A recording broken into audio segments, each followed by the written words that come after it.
Hello friends, এটা হচ্ছে দুপুরবেলার ভিডিও। জন্মাষ্টমী ও ভিডিও বানাবে বলে সেরেছিল পড়েছে, তিলক সেবা করেছে।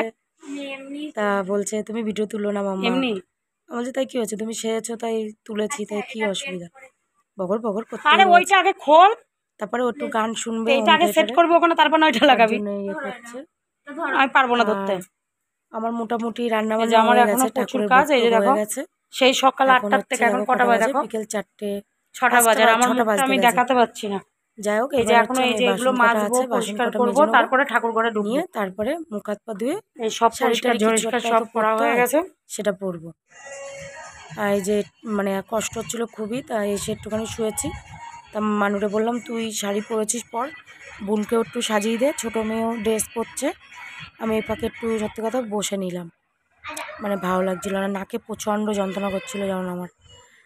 তারপরে হচ্ছে এই যে দুপুরবেলা তো কিছু খাইনি, এখানে একটু আলু দিয়ে বাদাম টাদাম দিয়ে নিরামিষ একটা তরকারি করেছিলাম। তারপর মা এসছে, আমি শাড়ি পরেছি, তারপরে সবাই একটু গান করে নাচ করছিলাম, ঠাকুরের গান করে একটু জাস্ট একটু আনন্দ করছিলাম, বাকি কিছু না।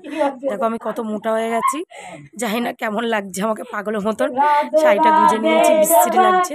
ইগনোর করো, আমাকে ইগনোর করো, মানে এদের নাচটা অবশ্যই দেখো। এদের সব এক একজনের নাচটা দেখলে মানে অসাধারণ, মানে অসাধারণ, ভগবানও পর্যন্ত মানে খুশি হয়ে যাবে।